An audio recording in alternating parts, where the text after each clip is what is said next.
귀한 찬양 너무나도 감사를 드립니다. 오늘 주신 말씀 함께 공독하고자 합니다. 오늘 주신 말씀은 고린도후서 5장 17절 한 절의 말씀입니다. 말씀 한 구절이니까 우리 합독하도록 하겠습니다. 함께 읽겠습니다. 그런즉 누구든지 그리스도 안에 있으면 새로운 피조물이라. 이전 것은 지나갔으니 보라 새 것이 되었도다. 아멘. 우리 함께 말씀 나누기 전에 서로 축복하는 시간 갖도록 하겠습니다. 축복하실 때 먼저 우리 자신을 향해 선포합니다. 하나님께서 나를 위하여 축복의 새 역사를 시작하셨습니다. 아멘. 우리 옆에 분들 함께 축복합니다. 옆에 원하시는 분들 눈길을 맞으시며 축복하겠습니다. 하나님께서 당신을 위하여 축복의 새 역사를 시작하셨습니다. 아멘. 감사합니다. 우리 선포하고 선포하면 하나님께서 반드시 이루어주실 줄 믿습니다. 오늘 새로운 피조물이라고 하는 제목으로 말씀을 함께 나누고자 합니다. 제가 지난해 돌아보면 11월 마지막 주에 김영 목사님 계실 때 와서 처음으로 인사를 드렸고 12월 첫째 주에 김인영 목사님이 2인 예배를 드리시고 12월 둘째 주에 와서 제가 담임 목사로서는 처음 예배를 드렸습니다. 그리고 캐나다에 올라갔다가 제가 23일 날부터 하던 일을 잠시 멈추고 1월 8일까지 기간적으로는 약 15일 주일로는 3번을 지켰는데 그때가 교회적으로 참 모든 게 다 모여있던 때였어요. 이제 오자마자 드렸던 예배가 대강절 마지막 주, 다시 말하면 성탄주일이었죠. 그래서 대강절 마지막 주 예배를 드렸고 12월 25일 날 아마 제가 듣기로 코로나 기간 동안 성탄 예배를 따로 드리지 못했는데 그래도 그때 기억하시죠? 성탄 예배를 제가 와 있는 동안 한 번이라도 더 성도님들 얼굴 뵙고 예배 드렸으면 좋겠습니다 해갖고 여러분들이 다 기쁨을 오셔가지고 그때 대강절 이렇게 성탄절에 권사님들이 촛불 켜면서 성탄 예배를 같이 드리고 정말 행복하게 시간을 보냈습니다. 그리고 끝나자마자 12월 31일이 송구영신 예배였습니다. 그래서 주일 예배를 드리고 그날 저녁에는 저희가 떡만둣국을 준비해서 같이 이렇게 저녁을 나누고 예배를 드리고 제가 안수 기도를 이렇게 했었는데 그날도 사실 얼마나 오실까 했는데 거의 모든 성도님들이 다 참석하셔갖고 다 정말 예배 드리시고 제가 지금도 기억이 납니다.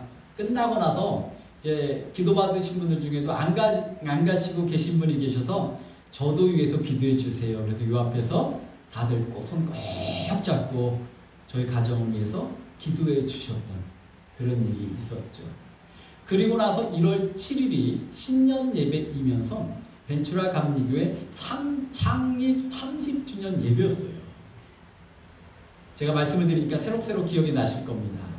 그래서 창립 30주년에서 예배를 마치고 신교실에서 케이크 놓고 축하도 하고 뭐 그랬습니다.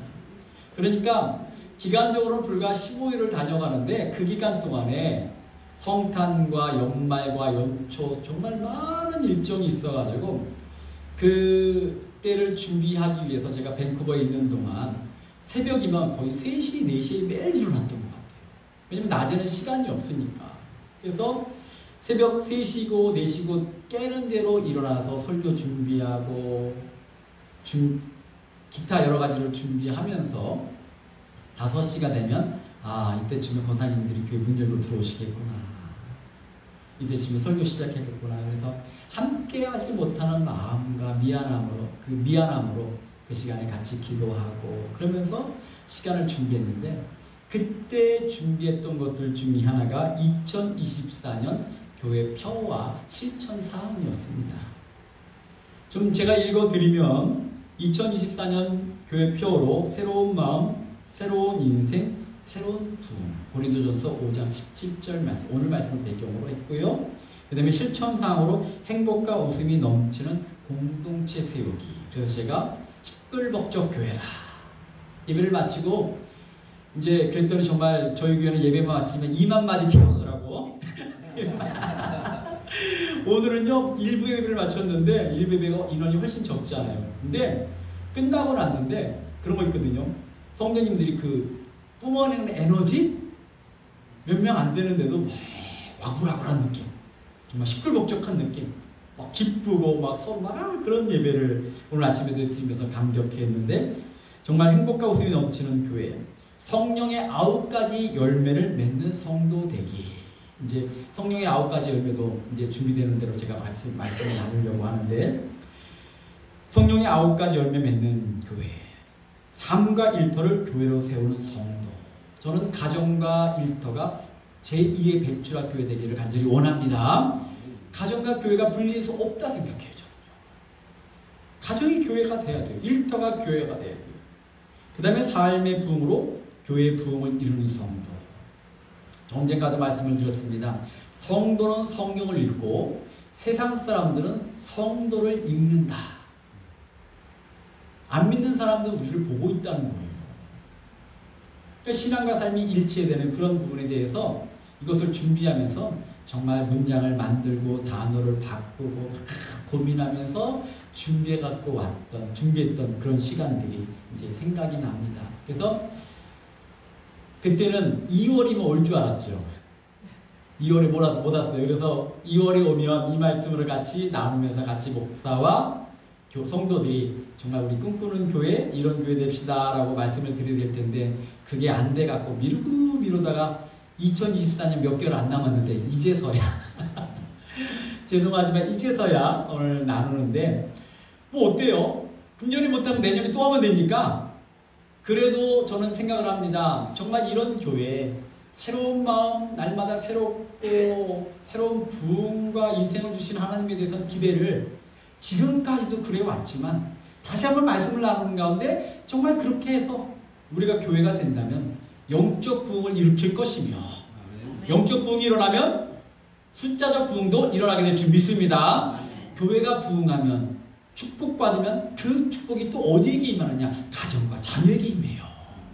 그래서 그런 꿈을 가지고 말씀을 시작하려고 합니다. 그래서 설교를 준비할 때는 바로 표로 들어가려고 했는데 어제 앉아갖고 설교를 딱 준비하는 순간 갑자기 막 모든 게 하나님께서 주시는 마음이 바뀌어졌어요. 딱 이러시더라고요. 근본이 바뀌어야지. 그런 얘기 하시고. 근데 근본이 뭐냐? 다른 게 없고 복음이더라고요. 인정하시죠? 사람이 노력하는 건요 얼마 못 가요. 작심삼일이라는 얘기하지만 요즘은 이렇게 말합니다. 작심삼초래요. 사람이 결단하고 마음먹은 게 오래 못 가요. 그런데 복음의 왜요? 하나님께서 성령님께서 바꾸셔야 우리는 근본적인 변화가 있게 될 줄 믿습니다. 교회 표가 뭡니까? 바뀌자는 거예요. 성장하자는 거예요. 그런데 근본적인 건 하나님께 매인자가 돼야 돼요. 그래서 오늘 설교를 준비하다 보니까 저도 이렇게 갈 줄 몰랐지만 복음에 대한 얘기로 말씀을 나누려고 합니다. 그래서 첫 번째 생각할 것은 불문입니다. 묻지도 따지지도 않아야 된다는 겁니다. 이 말은 여러분 기억하실 겁니다. 대한민국의 최고령 배우 이순재 씨가 언젠가 무슨 광고를 할 때 있던 광고 카피예요. 그런 특유의 억양으로 묻지도 따지지도 않는다. 그런데 세상을 살다 보면 묻고 따져야 될 게 굉장히 많아요. 뭐 지난주에 여러분들 쇼핑 같은 거 하셨나요? 아마 뭘 하나 살 때도 이게 값은 어떤지, 뭐 품질은 퀄리티는 괜찮은지 생각할 게 얼마나 많아요. 요즘은요, 내가 사는 게 싼 건가? 가격 비교를 하잖아요. 아, 더 싼 데는 없나? 생각하고 따질 게 얼마나 많은지 모릅니다. 세상을 산다는 게 따지며 사는 거예요. 가끔 밴쿠버 교회 얘기를 하지만 9월이면요, 따지는 사람들 때문에 제가 얼마나 힘들었는지 몰라요. 유학생들 들어와가지고 교회 쇼핑을 합니다. 그 지역에 6개 한인교회가 있는데 6개 한인교회를 다 돌아봐요. 따지는 거죠. 이 교회가 어떤가, 분위기는 어떤가, 설교는 어떤가, 뭐 등등등 따져가지고 그러니까 사람이 참 간사해서 이왕 오면 또 잘 보여야 되니까 그게 얼마나 스트레스였는지 몰라요. 그게 따지고 그렇게 살아요. 그런데 묻지도 따지지도 말 것이 있더라고요. 그게 뭐냐? 우리는 하나님 앞에 죄인이다. 인정하십니까? 이거야 이 성경의 대명제 앞에 그저 인정하시고 받아들이시길 원합니다. 로마서 3장 23절입니다. 같이 읽기를 원합니다. 모든 사람이 죄를 범하였으니 하나님의 영광에 이르지 못하더니. 성경의 대명제는, 구원의 대명제는 인간이 죄인이라고 하는 선포로부터 시작이 돼요. 근데 예수를 처음 믿을 때요, 제일 어려운 게 뭔지 아세요? 예수 믿으라고 해놓고 당신은 죄인이다라면 내가 뭘 잘못했나?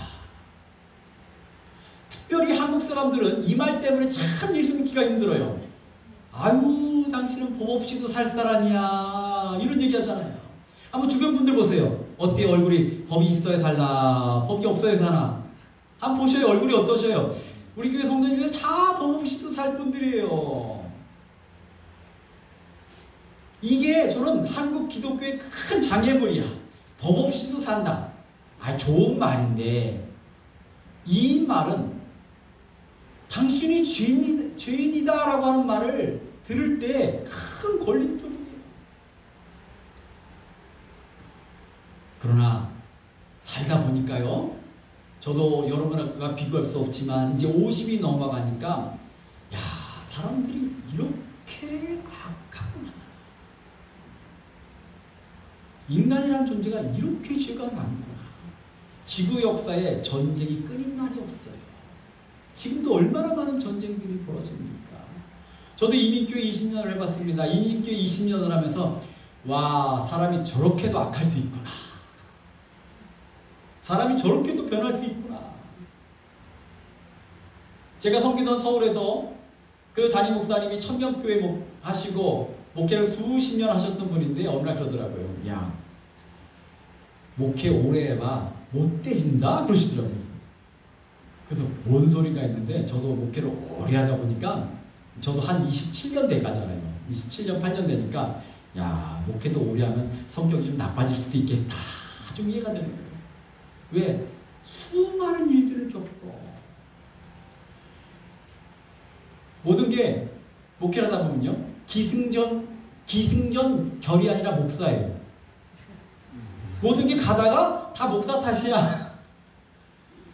때로는 억울하기도 하고 속에서 부하가 치밀기도 하고 그러다 보면 그때 세상이 다 그런 건데 십자가도 주셨는데 참아야 되는데 때로는 사람인지라 그게 안 될 때도 있어.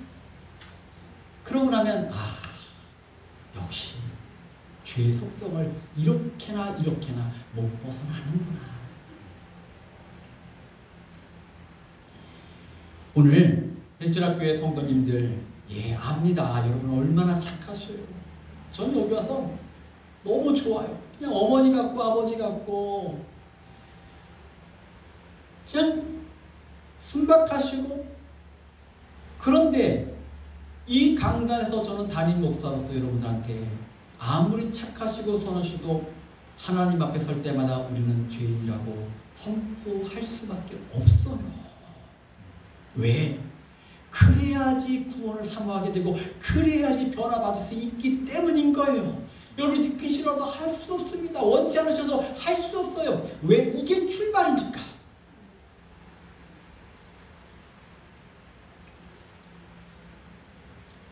마가복음에 보니까 예수님의 첫 선포가 뭡니까? 회개하고 복음을 믿으라. 바울도 그의 말씀을 보면요, 예수를 만나기 전에는요, 기세가 등등했던 사람이에요. 나 잘난 사람이야.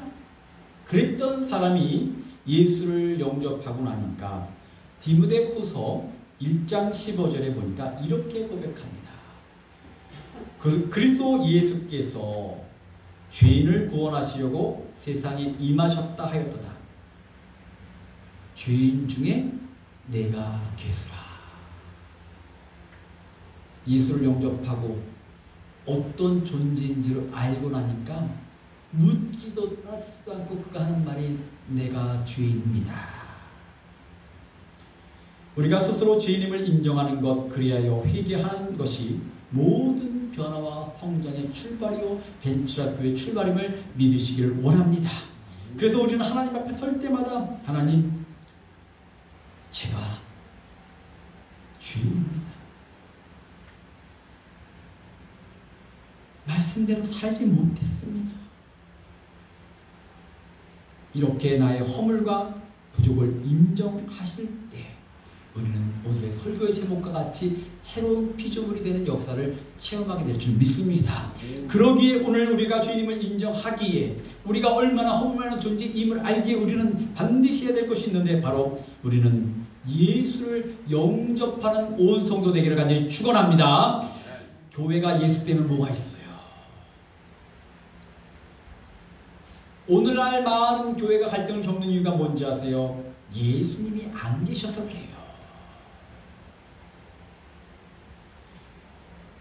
세상에는요, 요즘은 이 시대가 자꾸만 사람의 생각과 마음을 높이는 경향이 있어요.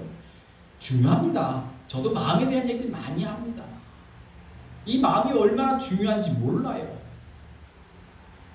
이 마음을 바꾸고 생각을 바꾸면 성공적 인생을 살 수 있다라고 하는 수많은 성공학 책들이 세상에 판을 쳐요. 저도 전에 읽었던 책인데 그 책을 다시 한번 그 인터넷에서 찾아봤습니다.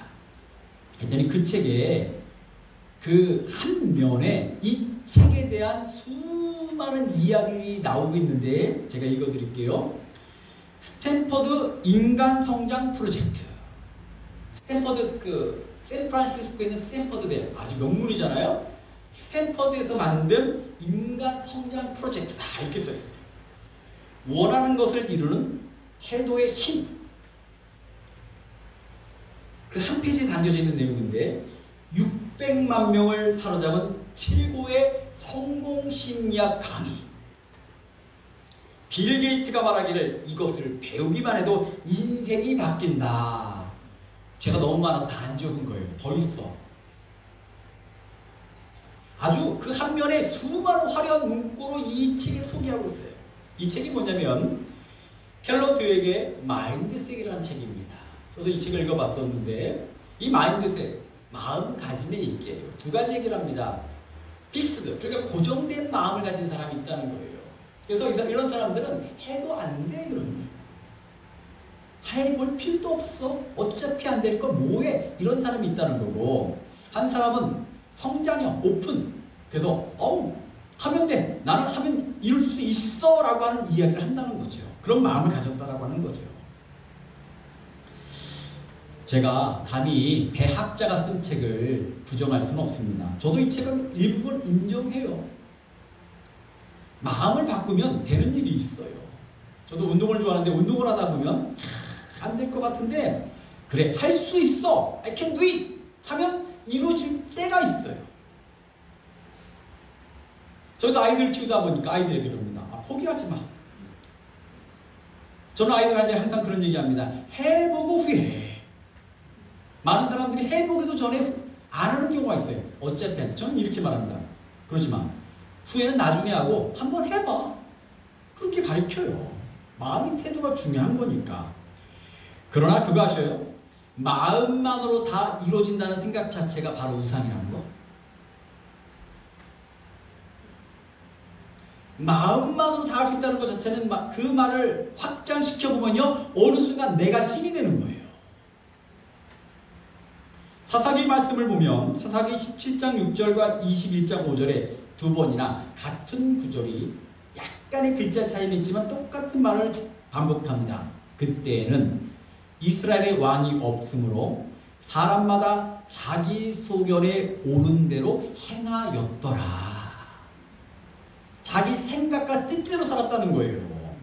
즉 왕이 없는데 자기 뜻대로 살았다? 내가 왕이야? 이러면서 살았다는 거죠. 하나님도 없는 거예요. 내 생각이 왕이고 내 생각이 옳은 거야. 그러나 아무리 우리가 마음을 먹어도 아무리 생각을 가져도 인간이 절대 극복할 수 없는 것이 있습니다. 영적인 영역이죠. 여러분 여쭙겠습니다. 여러분 죽음의 문제를 극복하셨습니까? 죽음에 대해 자신 있으십니까? 저희가 대학 때 목사 훈련 중에 하나가 장례식을 해보는 거예요. 그런데 그 과목에 무조건 A 학점을 받는 사람이 있어요. 그 사람은 누구냐? 장례식을 실습을 하는데 관에 들어가는 사람. 그 중에 한 명을 뽑아갖고 관에 집어넣어요. 그리고 관 뚜껑을 닫아. 근데 그 사람들이 나와서 공통적으로 하는 얘기가 그거 그냥 연습이잖아요. 실습이잖아요. 근데 관에 들어가니까 무섭대. 그래서 그 사람은 무조건 그 과목에 무조건 A뿔이야. 그 말은 뭐냐? 사람은요, 죽음의 문제는요, 아무리 지식이 많은 능력이 있어도 마음을 강하게 먹어도 해결이 안 되는 거예요. 여러분 천국의 문제 해결하셨습니까? 천국을 여러분이 결정할 수 있는 거예요.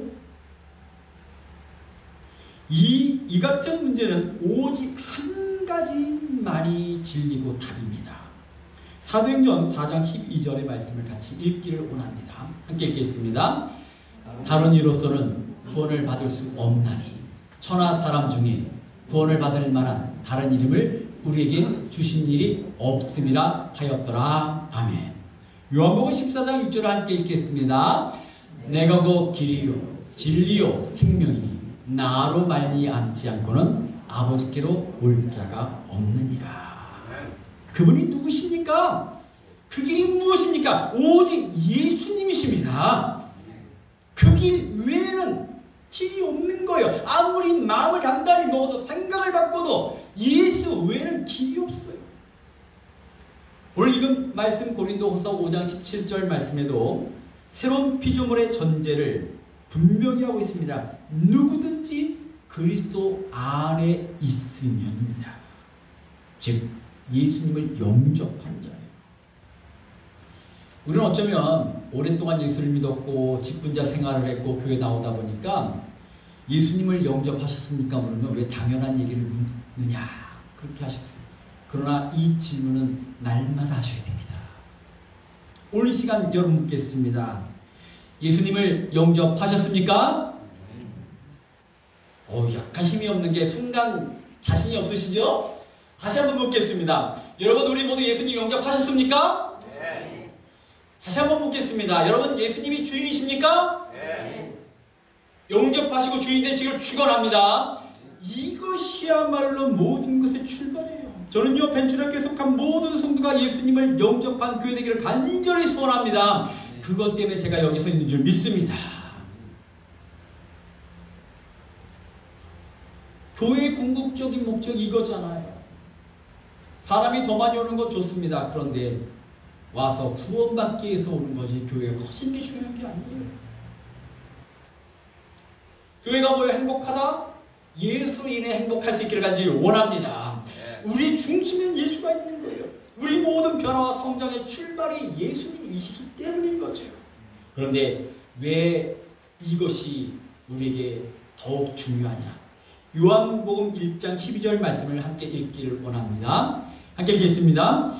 영접하는 자, 곧 그 이름을 믿는 자들에게는 하나님의 자녀가 되는 권세를 주셨으니 아멘. 저는 어제 설교를 준비하면서 이 말씀을 익히 알고 수도 없이 읽은 말씀에도 불구하고 이 말씀을 위해서 하나님의 자녀가 되는 권세를 주셨으니 읽고 아멘, 읽고 아멘 했어요. 하나님의 자녀가 된다는 것이 이 신분의 변경이 얼마나 위대한 일인지. 여러분, 저는 10개월 동안 미국 이미그레이션을 7번을 통과를 했습니다. 통과할 때마다요, 제가요, 그런 얘기 했어요. 통과할 때마다 그런 기도를 해요. 하나님, 질문 좀 안 하게 해주세요. 어디 가니? 뭐 하러 가니? 언제 오니? 리턴 티켓은 있니? 헌금은 얼마를 가져가니?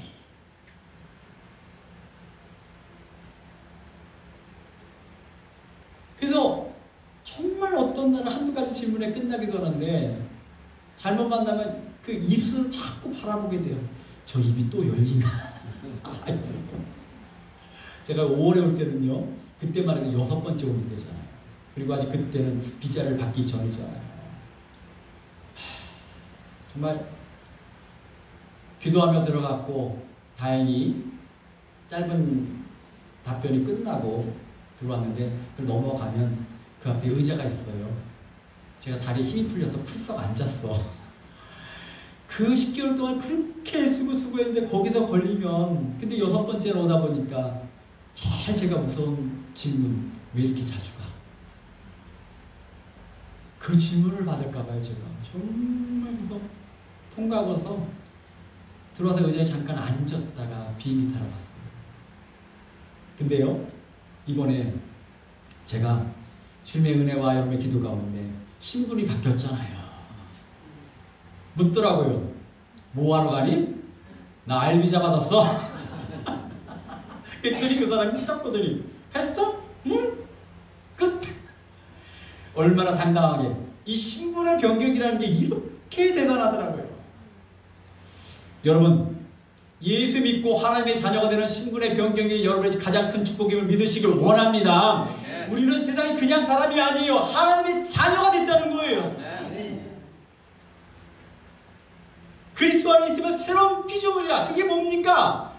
하나님께서 품으셨다는 거예요. 이제는 죄의 노예가 아니라 하나님의 자녀가 됐습니다. 하나님의 자녀가 된 신분이 바뀐 거예요. 새로운 피조물이 된 거예요. 예수님을 영접하면 하나님께서 언제나 우리 편이십니다. 제가 어버이 주일이 되면 거기 어린 자녀들이 많으니까 아이들에게 이런 얘기합니다. 부부가 뭔 줄 아니? 제가 이런 얘기, 평생 내 편이야. 가끔 영화나 드라마를 보면 그런 게 있잖아요. 자식이 실수로 사람을 죽였어. 그런데 엄마가 자식을 위해서 그 죄를 대신 뒤집었어. 왜? 평생 자식 편이니까. 하나님이 여러분을 사랑하는 야는 표현인데 성경에 나오는 가장 큰 표현 중에 하나가 궁휼이라고 하는 단어가 있어요. 말이 어렵죠. 근데 궁휼이라고 하는 단어의 원어를, 히라버 원어를 살펴보면 이런 얘기요. 옛날에 의학이 발전하지 않던 시절에 아이를 출산 때 난산이 많았잖아요. 그래서 의사와 산모가 애를 쓰고 기다리는데 마지막 순간이 되면 선택해야 되는 순간이 온대요. 그 선택이 뭐냐? 애기냐 엄마냐는 거예요. 애기를 죽여 엄마가 살 거냐, 엄마를 죽여 아이가 살 거냐. 의사가 묻는데요. 당신이 살 거냐, 애기를 살 거냐. 사실 말하면 옛날에 의학이, 근데 애기를 살리려면 사실 말하면 엄마 배를 갈라 애기를 꺼내는 거잖아요. 얼마나 근데 참 엄마는, 이게 아빠들이 쫓아갈 수 없는 엄마의 마음이 있는데, 그때 엄마들이요, 내가 죽어도 좋으니 아이를 살려라. 이게 궁휼이라고 하는 말의 시작이라는 거예요. 하나님께서 당신의 아들 독생자를 이 땅에 보내셔 그를 믿게 함으로 우리가 하나님의 자녀가 된 줄 믿습니다. 이것이 국률인 거예요. 그렇기 때문에 우리는 하나님의 자녀가 되었고 그분이 우리 편이 되기 때문에 살아가는 삶의 마음이 새로운 마음을 갖고 살아가는 거예요. 조금만 힘들어도 어떡하지 불안해하고 염려했던 삶이 이제는 하나님 내 편이 되시니까 하나님 앞에 당당하게 살아가는 거죠. 왜? 하나님이 역사하실 거니까, 도와주실 거니까. 어제 새벽에 99대 1이라고 하는 말씀을 나눴습니다. 세상을 살다 보면 1대 99로 싸워야 될 때가 있어요. 쉽게 말하면 도저히 이길 수 없는 싸움이 있다라고 하는 거예요. 성경에 보면 그 사무엘이 이스라엘 왕을 세울 때 사울이 왕으로 선택이 됐습니다. 근데 사울이 기겁을 하죠. 왕이 되니까 뭔 소리냐고, 나는 집안도 형편없고 아무것도 아닙니다. 실제로 이 사울은요, 키 크고 잘생겼고 뭐 부모에게 효도하고, 성경을 보면 그런 좋은 긍정적인 면이 있지만 왕의 자격을 볼 때는요 안 될 이유가 99가지였던 사람이에요. 왜냐하면 특별히 그가 속한 베냐민 지파가 아주 12지파 중에서도 형편없는 지파였어요. 여러분 기회가 되시면 레위기 후반부를 보시면 사사기를 보시면 레위 첩사건이라고 하는 유명한 이야기가 나오는데, 그때 베냐민 지파가 불상 멸망해요. 이스라엘 11지파가 이 베냐민 지파가 얼마나 괘씸했던지, 저놈들한테는 내가 딸을 보낼 수가 없어. 남자 600명이 살았는데 장가갈 사람이 없는 거예요. 그만큼 정말 멸망을 당할 만큼, 없어질 만큼 그랬던 지파에 하나님께서 사울을 왕으로 선택하셨으니까 이 사울이 안 돼요, 못 돼요, 어떡해요, 나는 배경도 없고 경험도 없고 나이도 어리고. 그날 사무엘상 9장을 보면 사울이 사울과 더불어 지붕 위에 올라가 다락방에 가서 밤을 새며 이야기를 합니다. 담화를 한다. 제가 그 얘기를 보면서 뭔 얘기를 했을까? 아마 밤새 사울을 했을 거예요. 안 돼요, 못 돼요, 난 조건이 아무것도 없어요. 그 앞에 사무엘은 어떤 얘기를 했을까? 저는 딱 한 가지 얘기만 했을 거예요. 한번 따라하겠습니까? 하겠습니다. 하나님께서 너와 함께 하실 것이다. 아멘. 우리 스스로에게 고백합시다. 하나님께서 나와 함께 하실 것이다. 아멘.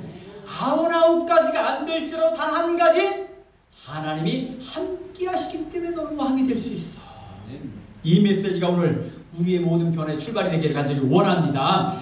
예수 믿고 구원받으면 하나님의 자녀가 되었고, 하나님의 자녀가 되면 세상에 99가지가 우리를 방해할지라도 한 가지 하나님의 능력으로 이루어지는 것이요. 저도 설교를 준비하면서 지난 10개월 돌아봤어요. 뭘 믿고 어떻게 여기까지 왔을까? 하나님이 인도하시고 책임져 주신 줄 믿습니다. 그리고 앞으로도 99대 1의 싸움이 지속되겠지만, 에베네셀하는 여기까지 도우셨던 하나님께서 앞으로 도우실 것을 믿어요. 저는 여기 와갖고 벤치로 와서 사실 교인들 외에는 한국인을 만날 기회가 거의 없는데, 어제 우연히 한국인 한 분을 만났습니다. 여기 오신 지 얼마 됐어요? 그래서 예, 저는 온 지 얼마 안 됐고요. 벤츄라 감리교회 담임 목사로 오래됐습니다. 그러시냐고 얘기 들었다고. 저는 모르는데 많은 분들이 제 얘기를 들으신 모양이에요. 하여간 그러면서 아이고 힘드시죠? 그런 거예요. 그러면서 당신도 크리스찬인데 저 토레스 쪽에 1000명이 넘는 교회를 다니고 있다.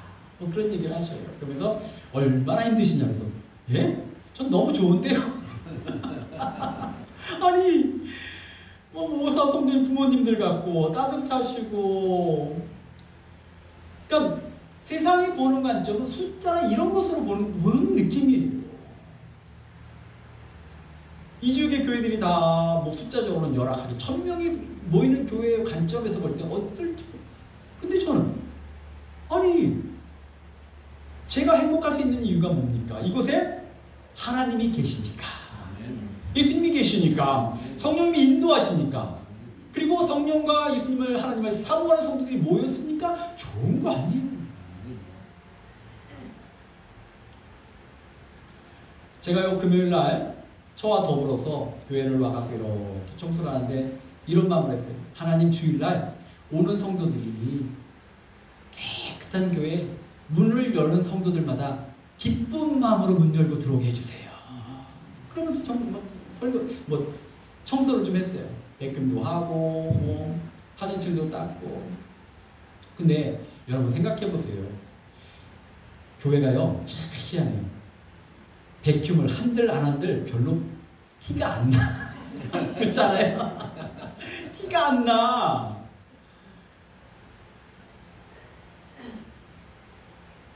저는 근데 좋은 거예요. 제가 백큐 한번 한들 안 한들 뭐 누가 뭘 하시겠어요. 근데 그 마음이 그래도 문 열고 들어왔을 때, 화장실 한번 갔을 때, 정말 이 성전에 오는 발걸음 기쁘게 와서 기쁜 마음으로 예배드리고 만나고 가는 것. 근데 저는 오늘 1부 예배를 마쳤는데 끝나고 나는데 몇 분 되시주셨는데 와와와. 그래서 제가 얼마나 하나님께서 또 내 그런 소망에, 마음에, 헌신에 응답하셨구나. 이 모든 출발이요 사람의 생각으로 되는 게 아닙니다.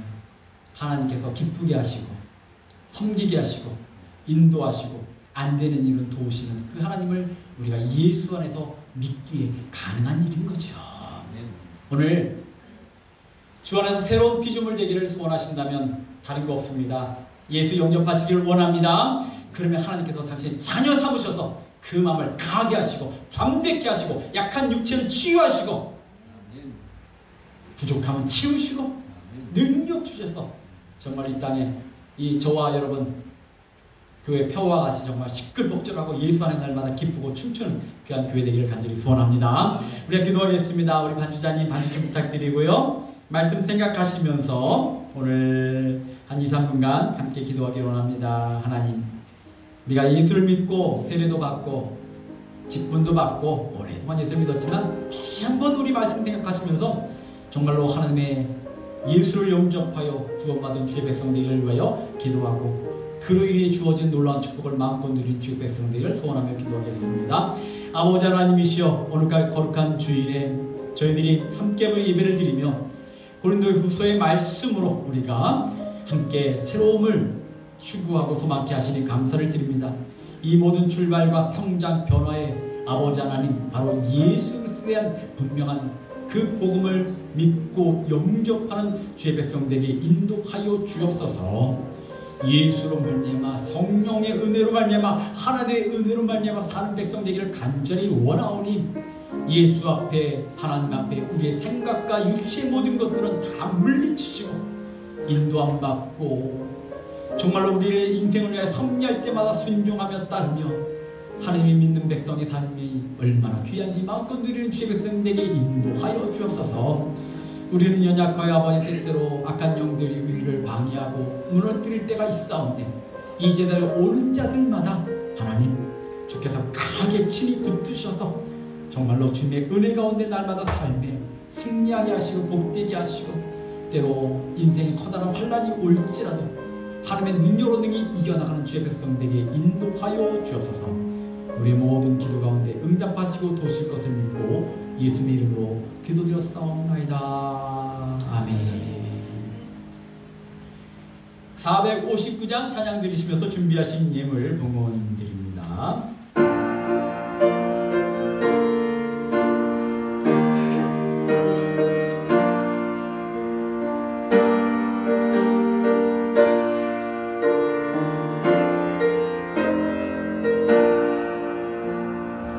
누가 주를 떠나 섬기려는가? 누가 주를 떠나 주만 따를까? 누가 주를 섬겨 나를 의할까? 누가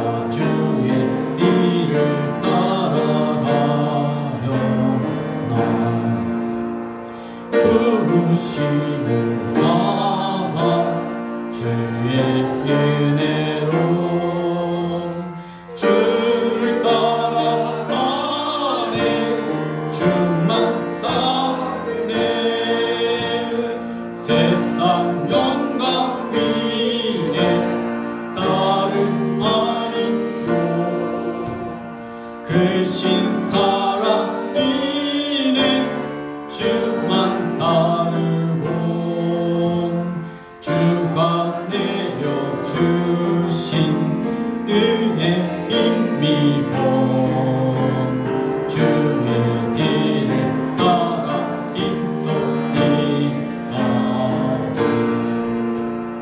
부르심을 받아 주의 은혜로 주를 따라가네 주만 따르네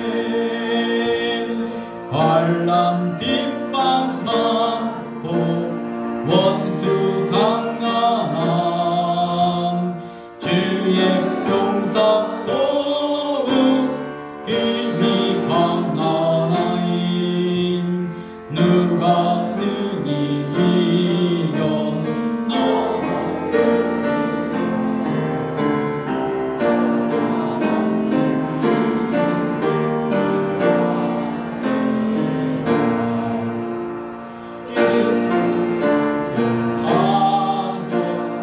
주의 은혜로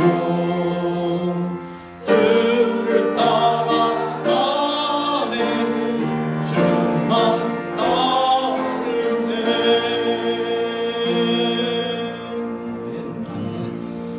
참 놀라우신 아버지 하나님, 어찌 이리 감격스러운지요. 저희가 무엇이가 내 이토록 사랑하셔서 벤츄라교회 주일 예배를 통하여 정말로 귀한 은혜를 넘치게 받게 하시고 이 시간을 통하여 저희가 할 수 있는 최선을 다하여 하나님께 영광 돌리며 헌신할 수 있게 하시오니 이 모든 것이 축복인 줄 믿나이다. 오늘 특별히 거룩한 예배를 준비할 때 저희가 정성된 예배를 구별하여 드리오니 받으시고 축복하여 주옵소서. 10의 1조를 드리는 심령들은 기억하심에 말라기의 말씀과 같이 저들의 창고가 차고 넘치는 체험을 체험하게 하시고 감사의 예배를 드릴 때마다 삶이 주는 불평과 어려움 속에서도 하나님을 감사했더니 더 큰 감사가 차고 넘치는 놀라운 은혜를 체험하는 벤츄라교회 성도에게 인도하여 주옵소서. 또한 주일 예물로 선교의 예물로 드리오니 다 받으심에 저희는 작은 것으로 드리오나 측량할 수 없는 큰 열매로 거두시어 이 땅에 사는 동안 벤츄라교회가 온전히 주의 뜻 이루는 교회 되게 하옵소서. 드려진 모든 것 기억하시며 하나님께서 정말로 놀라운 은혜로 다 갚으시고 축복하실 것을 믿고 예수님의 이름으로 기도드렸사옵나이다. 아멘. 예, 우리 환영하고 사랑하고 축복합니다. 우리 주변 분 바로 보시면서 함께 축복합니다. 환영합니다. 우리 사랑합니다. 축복합니다.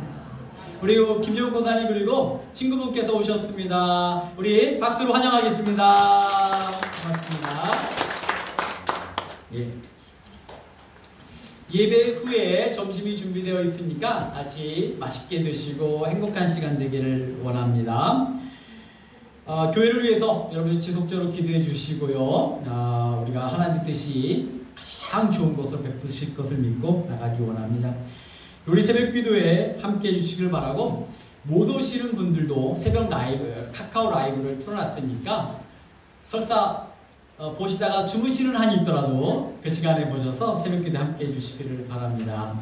그리고 9월에 제가 이번 주 지나고 다음 주부터 성경 읽기 모임을 성경 공부 시간을 준비하고 있습니다. 그래서 복음서 통독을 좀 하려고 해요. 그래서 주제를 만들면 이가을에는 복음서를 같이 이가을에는 복음서를 그래서 읽어보려고 합니다.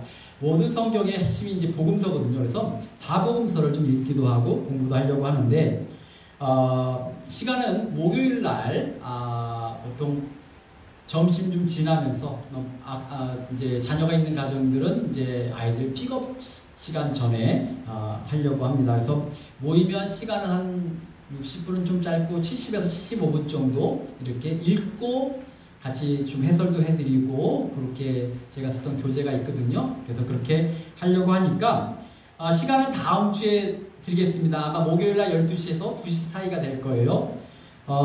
제가 와가지고 처음 하는 성경 공부인데 또 아무도 안 오시면 제가 얼마나 또 슬프겠어요.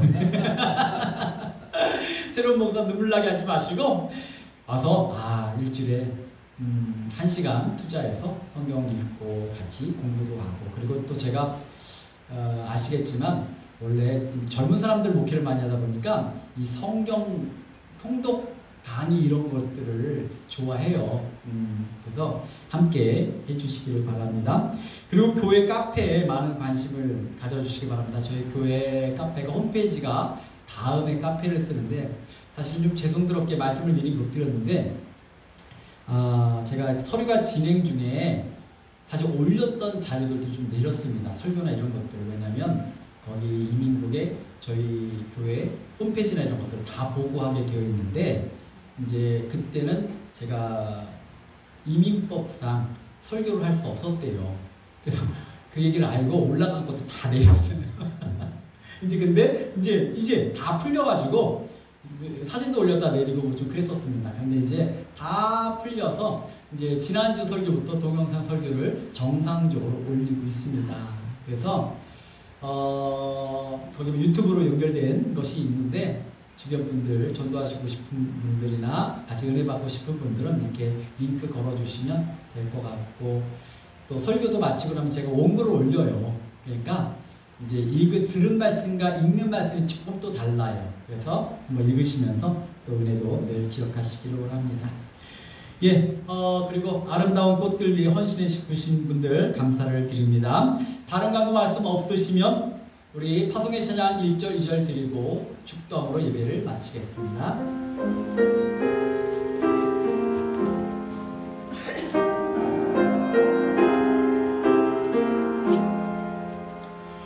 나 맡은 본분은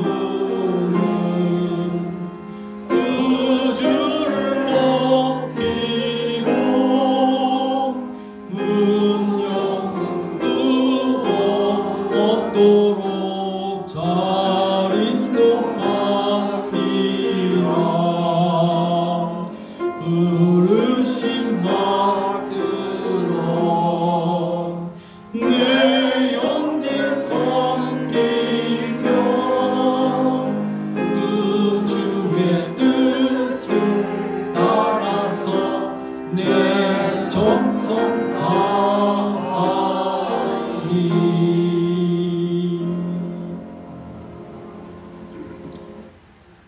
이제는 우리 주 예수 그리스도의 은혜와 하나님 아버지의 극진하신 사랑하심과 성령님의 감화감동 역사 교통하심이 이 세상의 어떤 곳보다도 예수를 사랑하고 하나님의 자녀된 것을 기뻐하여 이곳에 달려나와 예배드리는 모든 성도들, 그리고 오늘 주신 말씀에 도전받고 결단하여 그리스도 안에서 새로운 피조물로 살기에 이제는 하나님이 함께 하시는 인생, 하나님이 도우시는 인생 되었음을 믿기에 이 세상의 수많은 도전 앞에서도 담대하기를 믿고 나가는 당신의 사랑하는 벤츄라교회 모든 성도들과 저들의 사랑하는 자녀들과 수감에 쓰는 일터와 당신께서 피로 세우신 벤츄라 교회와 저희 뿌리가 되는 조국 대한민국 위에 지금부터 영원토록 함께하여 주시옵기를 간절히 축원하옵나이다.